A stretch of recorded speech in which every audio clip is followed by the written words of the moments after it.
This episode has been brought to you by CompleteNutra.com, Whole Family Nutrition. Welcome to the Healthy and Family Show. Each episode features interviews with doctors, experts, and real moms, revealing their secrets on how to keep you and your whole family holistically healthy. Your host is David A. Stone, award-winning movie producer, Amazon best-selling author, certified moringa grower, and founder of CompleteNutra.com, Whole Family Nutrition, which is committed to providing the highest quality, science-backed, non-GMO, all-natural nutritional supplements to keep your whole family healthy. Here's David. Hey, what's going on, everybody? My name is David A. Stone, and welcome to another exciting episode of the Healthy and Family Show. This is episode 3, and if you're watching or listening to this episode, then you believe that the health and wellness of your family should be top priority, but maybe you're a little bit confused with all the conflicting health advice out there. So the goal of this show is to eliminate the confusion and bring to you doctors, experts, and real moms that have the tips, tricks, and tactics that you can implement in your own life to make you and your whole family holistically healthy. And that's the whole point of this show. And so I really hope you get a ton of value out of this episode, because I have Dr. Jessie Keener on the show today, and she's all three. She's a doctor, she's an expert, and she's a mom. I got a really nice video feed coming here from in my little small studio that I have, but as I connect through Skype, sometimes the video and the audio quality is not nearly as good as I hoped it would be. So I'm going to be addressing that moving forward in the next interviews. But today we have some excellent information that I'm really excited to share with you from Dr. Jessie Keener. And this is how to stay physically healthy. We're going to be talking about her keys to longevity, and we're going to talk a little bit about the nutrachallenge and what we should be doing every single day, and how we should think about taking supplements, getting daily exercise, and breathing. It's a very important piece of the picture. And what cortisol does, and how you need to have some passions in your path in order for us to really want to get healthy. So we got to find a why and a reason to get healthy. That's a really important piece of the picture. So I'm very excited to introduce Dr. Jessie for this episode today. Take it easy on the video quality on this one. Really just listen to what Dr. Jessie has to say, because she is really saying some crucially important things. I got goosebumps quite a few times during this interview with her. So I really hope you get a ton of value and benefit out of this interview. And yes, this is the 3rd episode on the Healthy and Family Show, aired on the Goldstone Network. So I really hope this is all benefiting you guys. Please comment below this video right now, because I'm airing this live, so I'm going to see all your comments. So comment below this video during the episode so we can actually have a discussion. Today we're going to be talking about your physical health and some of Dr. Jessie's keys to longevity. And Dr. Jessie is going to tell you some simple daily activities that you can do, some simple things that you can do every single day and build into habits that's going to keep you and your whole family more holistically healthy. All right, so I'm really excited to introduce to you Dr. Jessie Keener. Hey, thanks, Jessie, for being on the show again for me. Yeah, it's my pleasure, Dave. It's so much fun when we get together. It really is. So today we're actually going to be talking specifically, let's really focus in on physical health and some simple daily activities that people can take away and start doing just to increase their longevity, and maybe kind of start dialing into what are your, if you have any keys to longevity. Oh, definitely. I have many keys to longevity. So yeah, I think that's really let's start from a sort of a bigger picture, and then we can work into specifics. Men had a 23-hour work week, and women had a 24-hour work week. Men walked an average 25 miles every week, no matter what. That was an average. Little sprinting here and there, probably. Women walked an average of 18 miles per week. Again, some sprinting, running for your point. So that tells us a lot right there. That's how we evolved. That's the basic backdrop that's going to sustain life. Now, in today's world, we've got a lot of challenges because, number one, we have a very different environment. We have a ton of pollution, And we'll talk about some of the ways we can defend against that and protect against that down the road. We have pollution on every level, from electrical pollution and radio wave pollution to air pollution, water pollution. But still, in today's world, what we found is that people that have more balance tend to have more health. So what does that really mean? So let's back up to this backdrop of the Homo sapiens lifestyle. And we realized, wow, okay, 100% of their work life was integrated into their exercise. In other words, they didn't exercise for no reason, Dave. Oh, they yeah. exercised because they had to carry the water jugs to the river, scoop up the water, carry it back to their little cave or hut. You had to get out on the grounds and look for the wildlife and hunt. You had to get to the berries. So everything was integrated. Does that make sense? Yeah, they weren't just going to the gym and looking at themselves in the mirror. They were actually working. Right, because if you wanted to live, you were going to be walking those 25 miles, and you were going to be hunting during that time. So that's really the key here, is we have to start thinking differently, because what our society has done, and we could look at it as a giant experiment that we need to learn from, is we've separated all these things out. You go to a workplace where, for most people, you're going to sit around, maybe on a headset answering calls at a call center, maybe on the phone or on a Skype call with a client, but there's going to be a lot of sedentary living.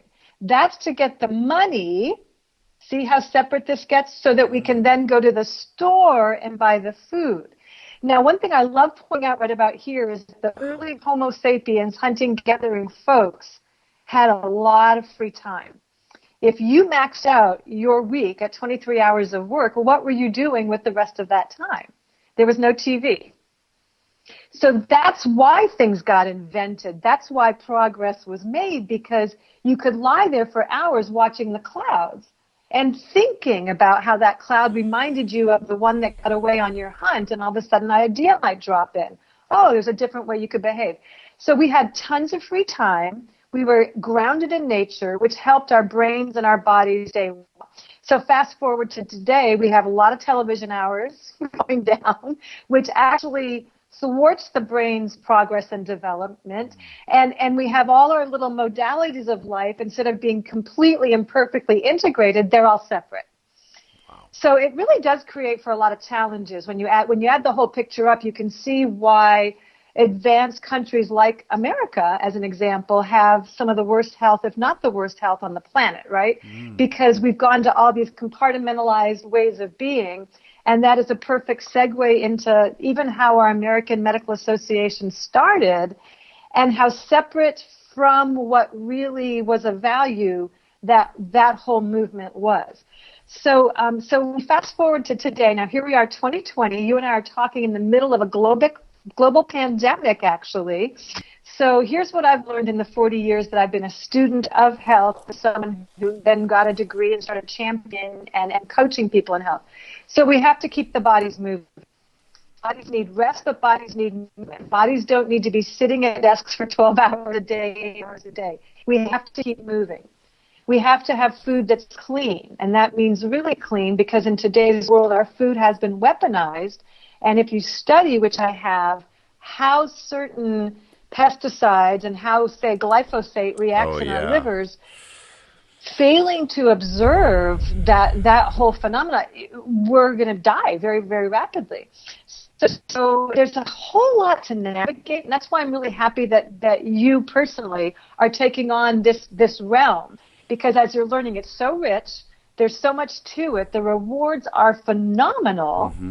And yet, the challenge really is, how do you make it work in today's life? And I love that you started this series with your mom's interview.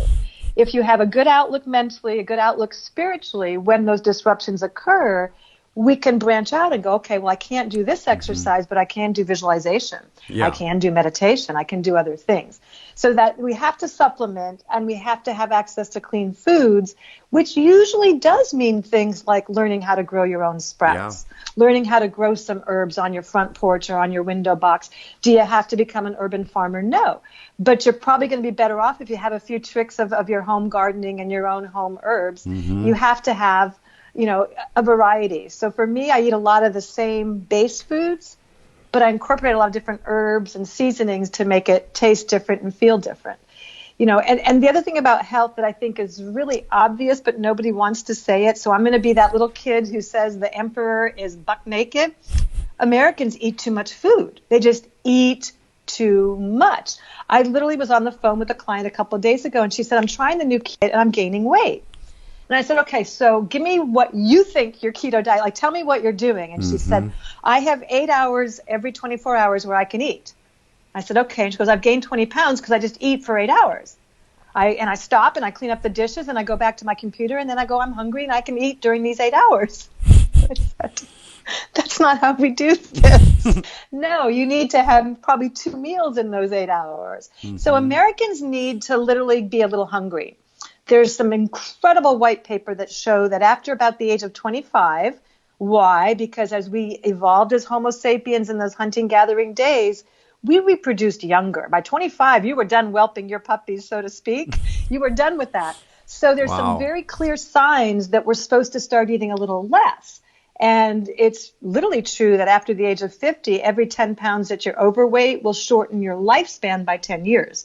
So we know Americans are eating too much. So it's not just access to healthy food, because I've literally had to talk people off the cliff where they were eating all healthy food, but just eating too much of it. So we have to learn how to develop, portion control, how much is right for me. Someone who's training to be an Ironman competitor is going to need a completely different amount of protein than someone who's fairly sedentary and does light housework. Right. And so the good news is we have a lot of different ways that we can challenge ourselves to learn. I love experimentation. I think experimenting is really rewarding. We can't assume that you and I know what our bodies need. And even with all my education, I can't really assume it. But I can see what happens when I do a small fast. I can see that I am shedding toxins. I can see the results of that. I can see that with intermittent fasting in my life, even though I'm over the age of 60, I can keep my weight down. I can stay fit. I can stay trim. These are really important things to me. My clients all really are baffled by how out of touch they are with their food. So I just want to review a couple more things. How social gatherings all the way through industrial age, all of our social gatherings were around meal times, or they involved things like indigenous dancing hours and then a meal. Right. So the communal aspect of food, so not only were they not separate from their food, they connected with the act of getting the food, then they totally connected with the act of participating and engaging with the food. So chewing your food and 70 times 7, and you go and you look at the pattern of the Tibetan monks, and they'll eat a very plain bowl of rice, but they'll chew each bite like 70 times. What's that about?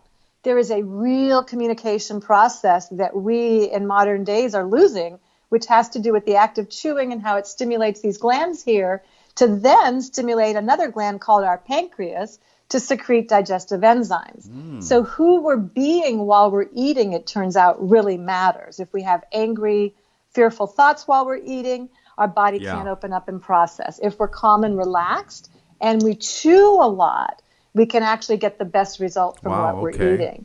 Yeah, it's really interesting. So that's a very simple thing, too. It's just so something simple. you have to just think about.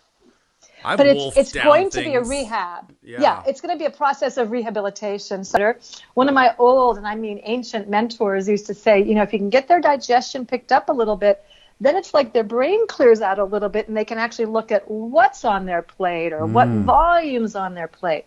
But until you get them really digesting, it's almost like it's too much work. And that's what I've seen in our current times. People really feel either afraid to take on their health because there's so much information, disinformation. They just don't know what to do. They'd like to do something. They just don't know what. And then the other thing is, the minute they start, it's just all too much. 15 billion supplement. Well, what if you started with having your eating time be eating time? What if you started with making sure you chewed all your food and you just focused on drinking water the rest of the days throughout the day, not at mealtime? What if you just focused on becoming more conscious while you're eating to see how you Those are very simple things, but it's something that require a little bit of thought to bring them into habits. Yeah. Well, the giant con of this century is that we can sort of cheat Mother Nature and get away with it. Right. And GMOs. that's really, that's really the accurate way of describing it. So what we're all having to do is literally put a bit of discipline on. It is very much an act of discipline. Dave, you and I are faced with way too many choices. Yeah. Even if we just looked at what to eat, we could spend an entire day or two just looking at which diet, which plan, how to do it. Blah, blah, blah. No, that can't possibly be the answer then. So we have to go deeper and more fundamentally to look at the process. If I can tell a before and after based on what I'm eating, that's really intelligent. Yeah. So this so is why I eat a didn't meal, include the actual food choices in the nutrachallenge. I only included intermittent fasting in the nutrachallenge, especially after we met. I just realized something super profound, but it's very foundational. Everybody's different. Nobody specifically needs the exact same diet. Everybody has some different requirements that they need. And so that's why I couldn't really recommend a specific diet, because you're right. It's too confusing trying to like diet. But when we think about the word diet, the interesting point I want to make about the word diet is our diet is what we eat. What we eat is our diet. So technically we're always on a diet. We're just, yes, you know what I mean? It's like we just are in this thing of, oh, we're dieting. We're diet, but that means we're doing something other than what we eat normally. But what we eat normally is our diet. So we got to we have to make that into something that benefits us. And here's the other thing, just to go a little bit quickly. We are made to forget that GMOs and glyphosate are in everything we're eating too. Because a lot of times people are trying to eat healthy, but they don't realize they're eating glyphosate when they eat anything that has any kind of wheat in it. And you're right, it changed into the staff of death, unfortunately. And it makes me so sad. But it's like the GMOs and the glyphosate are insidiously hidden in almost everything people eat. And that's the problem with it, is we have to be so vigilant because it's not even listed. And so when we're trying to eat healthy, we're still getting poison into our bodies unless we're extremely vigilant. And so we can't, because we're trained to forget. They put a nice brown, all natural looking package with like some leaves on the package and then say whole wheat. And we think, oh, that must be healthy. And so we are trying to be health conscious and still eating poison. And so I think it's just we're trained to forget. We're trained to not even think about it. And we have to think about it. Right. Yeah. And so we have to think about it. So it's a little bit weird because in a way it's like we're in a battle and the enemy is all around us, but we can be very discerning. So can we outsmart the enemy? And this is just for lack of better ways of languaging the conversation. I think so. Not that I like war at all. But sometimes we are fighting a battle. And I think this is one of them where, if your opponent thinks you're in a war, if your opponent thinks you're in a war, but you don't think you're in a war, you're still in a war. So you got to learn how to fight. You're still in a war and you're probably not going to last. Exactly. If your opponent thinks you're in a war, you got to learn how to fight. You got to learn how to fight or just perish, just ready to go. So that's kind of what I'm looking at it today, is that people that are willing to develop the discipline. So let's talk about this for just a second. In order to have discipline, you have to have a burning reason why. If there's no burning reason why, there won't be the discipline. Think of anything you've ever accomplished in your life that required discipline, and you'll see the origin of that was you had a desire, such as, I want to learn how to ride a bike so I can be like Billy down the street. Okay, but you have to keep going after it over and over and over until you had a breakthrough and you were riding on your own. That was a form of discipline. So for me, it's so much not about what we're eating as much as it is knowing what foods are guaranteed poison. We really shouldn't even call those food, and get those out of your house. So right now, the cortisol level of the whole world is going up in one sense. However, we have a choice to make right now. I have a feeling that if we make a different choice than cortisol, because here's what COVID-19 is actually doing. It's putting everybody back in their house. Now, we can choose to be stressed out about this, or we can choose to start a new renaissance. We can choose to slow down a little bit and do all the things that you ever wanted to do. Go be creative. Go find, if you want to write that story, write the story. If you want to paint, go paint. First, take a couple days and sleep in. If we can allow this reset to help us find a new renaissance, I think that is exciting to me, because, just like Shakespeare wrote one of his plays during the quarantine during the plague, I think we can do the same thing right now. We can choose to use this to find our creativity and reevaluate what's really important, because we've been running, acting like everything is important. But like I talked in my book, we got to take one mountain that we really, really want, that's going to take us 2-3 years to climb. And we got to take that mountain and put it in our range, put it right in front of us, our own mountain that we can climb. Now, because our whole mountain range that we're looking out on in our life a lot of times is everybody else's mountains in front of us. And we're all climbing all these other mountains for everybody else. And we forget that we're like, one day I'm going to go climb my own mountain, do the things I really want to do. Well, I think one of the keys to what you said, you got to want something bad enough. But people are climbing everybody's mountains, of everybody else's mountains. They're not finding that one thing that they want so bad. So I think, how do you find the passion? It's actually a little bit more possible right now when the whole world just slowed down. Because now we can say, oh yeah, that thing I always wanted to do, anything creative, sewing, learning how to crochet, learning the guitar, whatever it is, painting. Now is the time to do it, because then, you know what? If you want to really learn the guitar and play your favorite song, that's going to take you a couple years. These mountains I'm talking about are not like a little hobby that you could go do. Like something that is a little bit beyond you right now. But that you really want. Now, commit yourself to it, put the mountain in front of you, and right now, give it some time and start climbing your mountain every single day. Give it a little bit of time to your passion, a couple hours. And then, once the whole world goes normal again or something, and you got to start climbing everybody's mountains again, that's okay, because you have a mountain in front of you that's yours, and you can go climb that mountain a little bit every day. And that's going to give people a little bit more of the why. Because it just zaps me if I'm not doing something that's firing me up at least a little bit every day, making a little bit of progress on it every day. So I think that can help people maybe find their why. Find something you really want to do. Allow the COVID-19 world pandemic to slow us down a little bit and be able to breathe.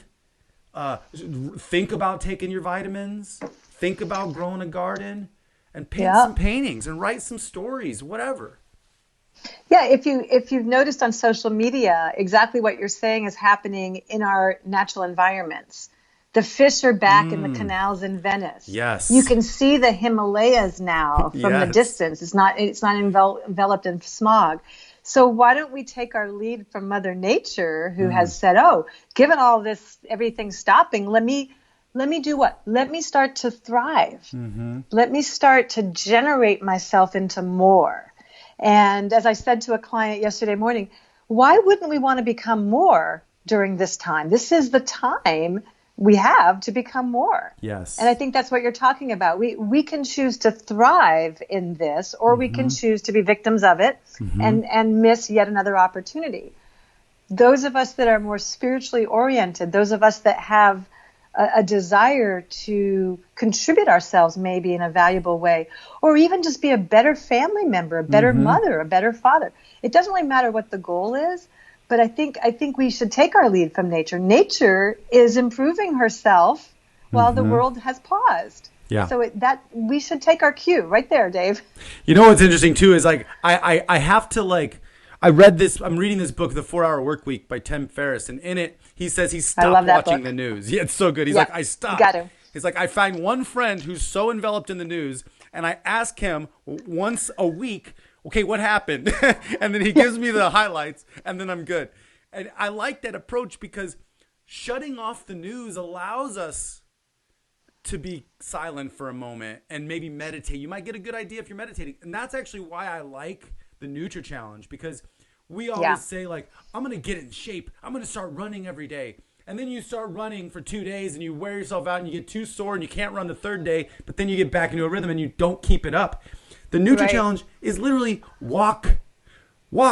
The 10,000 step thing, I actually feel that's more like a minimum now for me. But there was a couple days ago where I was all computer work and only got like 2,400 steps in. And I was like, I'm just going to go to bed and not try to go on my walk. But I'm like, it's okay. I take it easy on myself on those days. But I really try to get the 10,000. And if I do, I'm meditating. I'm thinking during my walks. Yeah. And the intermittent fasting, I've been doing it. It's April. I've been doing it this whole year. And I feel really great. I haven't eaten yet. It's about noon. I'm probably not going to eat till about 4. And I feel pretty good. I just eat for a couple hours. My body really likes it. I also did, like you said, we were talking about it a little bit on the last episode, I was there after, because I'm taking like 40 capsules in the morning. And I was kind of getting a little old. I was like, oh my gosh, I have to take all these capsules again. Oh my gosh. And so I actually kind of stopped for maybe about a week. And I'm back again, but I keep thinking building blocks. We got to think building blocks, because if we're not thinking building blocks, we have to make this stuff a habit, or else we're not going to do it. And so my body likes the things I've been doing. I'm feeling great. I'm getting stronger. I'm not losing any weight. In fact, I'm gaining a couple pounds here and there, but I think maybe it's muscle. I'm just feeling great. I'm more kind of gauging everything that I'm doing off of feeling better, having more energy. I'm finding a new kind of daily routine. Anyway, I think it's just it's learning more about yourself and about how you operate optimally. And then I think the other key is the 3 kinds of ideas: good ideas, bad ideas, and golden ideas. We really want to make sure we're not only serving others, or we're not only serving ourselves. Both only serving others and only serving yourself can still be good ideas. They're never golden ideas. And a bad idea obviously is not serving anybody. But a golden idea is something that, if you can actually start thinking about, how am I going to serve others with what I'm going to be doing? It's kind of like doing your physical job, which includes working out, includes your labor. If we can start building, what are we going to do based around how are we going to serve, it's going to change the whole structure of the game. That makes success perfectly fine. That makes succeeding big incredible. And that's why it gives you a little more passion for something, when you can stick through the hard parts and push through the walls, because yes, it's going to serve me, and yes, it's going to serve others. Yes, it's going to serve me, and yes, it's going to serve others. And it's got to do both, because it's not sustainable if it doesn't do both. I don't think the body will be healthy unless it's both. Yeah. So I've had a very distinct approach with that for a very long time. So the body is actually designed to be a communal instrument. Each body is designed to be a communal instrument. Think a band, think an orchestra. Yes. Every horn or flute, it's all a little different sounding, but they're all required to make that song. So the good news about what you said is we're already programmed and wired underneath it all for serving our community. That's how we evolved. That is actually why we survived. We developed relational skills. We developed cooperation skills. We developed all the skills. So my bold statement is a body will not stay well if its owner occupant isn't being of service to others. So big distinction here. We are not our bodies, and our bodies aren't us. We occupy our bodies, and our bodies host us. If I'm steering my body only towards what serves me, my body will not thrive. The body has its own agenda, which is to serve the other bodies on behalf of the community, and it's hardwired in. Yes. Or we would not be here today. That's a much deeper explanation. Absolutely. Yes. Yeah. So the good news for someone listening to this, it's kind of like, oh, it's exciting but scary because I don't know how to do what they're talking about, is actually you do. But it will take slowing down. Yes. It will take turning the TV off. It will take unplugging from the news. It will take moving your body maybe more than you're used to. It will take upgrading how you eat and what you eat so your digestion clears and your brain goes, oh, now I see. Mm-hmm. But the reality is we're all wired for it. So whether your contribution is a beautiful painting or whether your contribution is cooking for 100 people, it doesn't really matter. The body has that agenda, and it won't be satisfied until that agenda is fulfilled. Mm-hmm. Even if it's just serving one person, that's Yes. okay too. It's like, it doesn't have to be millions of people. It's It can be one or it can be 1,000. It doesn't. The body doesn't care. Yes. But the body is wired for that. So Yes. I would actually say that if a body doesn't get that opportunity, it will start dying. Mm. It needs that. To thrive, it needs the opportunity. Bodies can't be well absent community. They can be lacking diseases and look okay, but they can't really be well. They can't really thrive absent community. And that's one other thing that I really feel strong about what you're creating here, Dave, is you're creating a community. Yes, it's Yes. virtual. No, we don't get the physical hug at the end, but it is Not a virtual yet. community. Not yet. And not yet. And we're that's required. So people need community. Yes, Our workplaces absolutely. are not community. Many families don't have that same communitarian approach to things.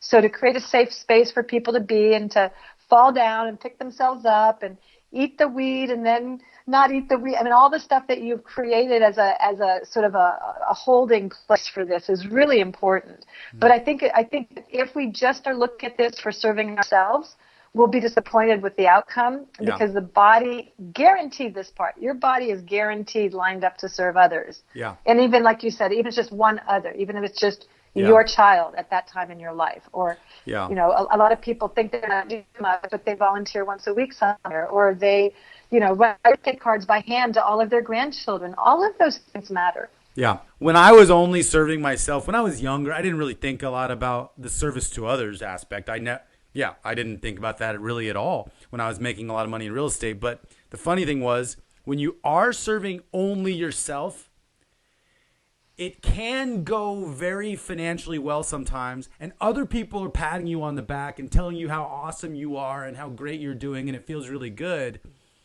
And so that gets a little bit addictive, but then at the top of something like that, which happened to me in real estate, it is so empty. Like, it's like, why am I even doing this? Like, I'm like people are telling me how awesome I am, but it's like, what do I really want? Why am I even doing this? And hopefully that question is really getting asked right now, because that's where people, we got to get to that question. Who am I?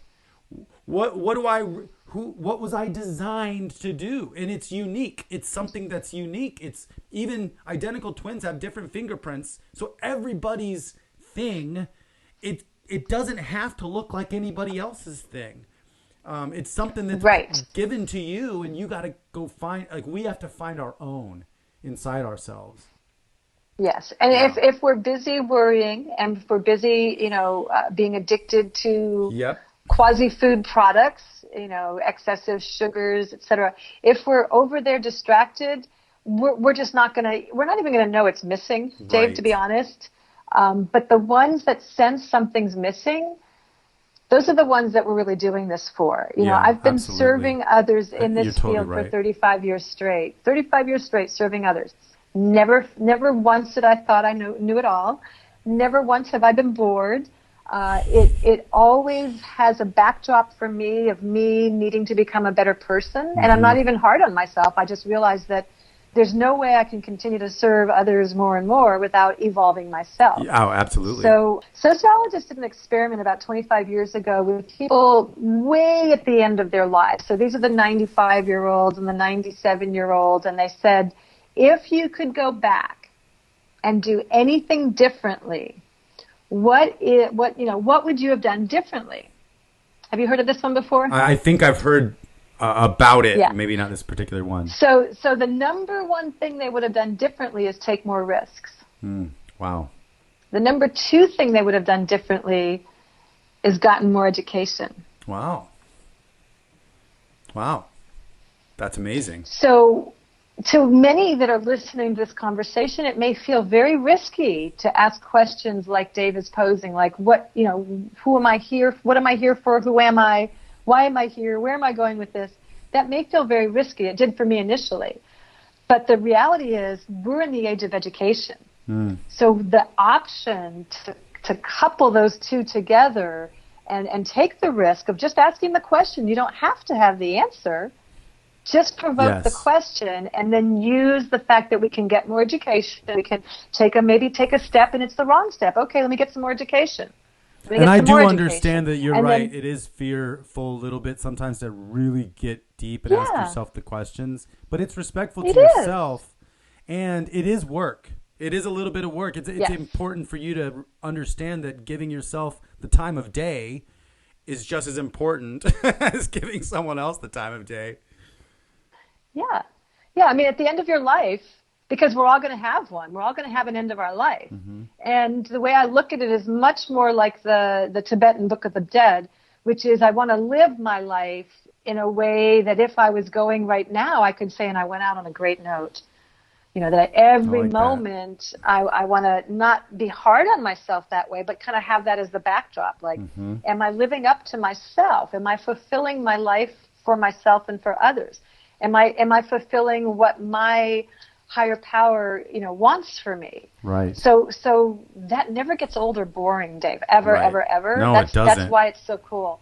So when you look at these pillars of health that you talk about, I would also say that these pillars of health have to really connect into others, service with others, and service for life itself. Yes. So what do I mean by service for life itself? I mean that life is always evolving. Life is always becoming. Just like nature is now rejuvenating herself because in the pandemic things have stopped, there's much less pollution. So life is always moving into higher orders of integration. And actually that's what Goldstone Network is, people, planet, future. It's really important that we think about each other, we think about the planet, and we think about our future. Thank you so much. This has been a great conversation, and I want to do another conversation with you specifically because you're an expert in breathing or brain training is what you call it, and I really want to expose people to what that looks like too. So I look forward if we could do something on breathing work and brain training. I think that'd be awesome. I would love that. Cool. Awesome. I would love that. I think that would fill up the show very nicely, Dave. Cool. Thank you for joining us for the Healthy and Family Show. Visit our website at healthyandfamily.com. That's healthyandfamily.com to see what all the other doctors, experts, and real moms have to say about keeping your whole family healthy. This episode has been brought to you by CompleteNutro.com, Whole Family Nutrition, and aired on the Goldstone Network. People, Planet, Future.